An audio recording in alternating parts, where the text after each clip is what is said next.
How did Feist v. Rural Telephone change copyright originality?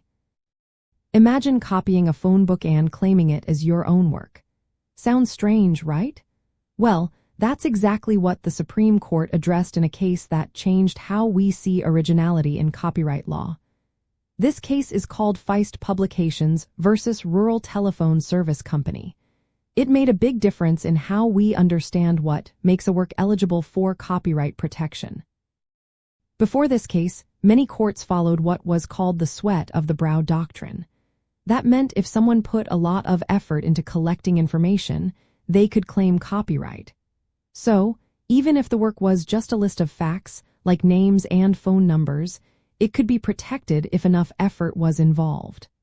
This led to the idea that gathering data alone could be enough for copyright.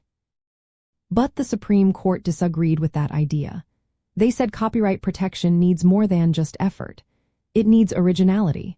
That means the work must have some creative touch, like a unique way of choosing, arranging, or presenting the facts. Facts themselves are not created by the person. They are discovered. So just copying a list of facts, even if it took a lot of work, does not qualify for copyright protection. In this case, Rural Telephone had created a directory of all its customers listed alphabetically. Feist Publications copied some of those listings for its own directory. Rural argued that their effort in collecting and organizing the data deserved copyright. The court looked at the directory and said it was just a simple, routine list without any creative choices.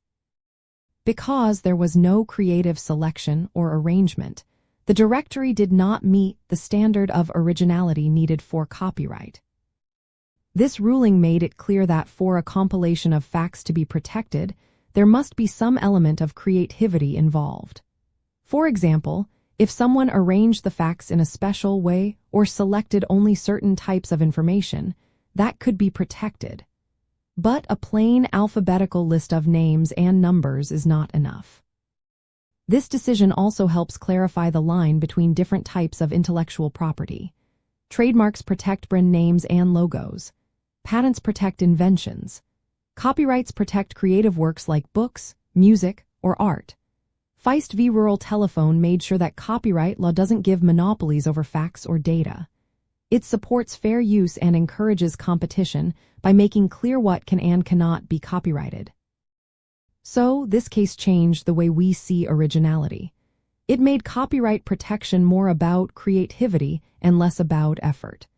It helps everyone understand that facts are not owned just because someone spent time gathering them. Instead, there needs to be some creative element for copyright to apply.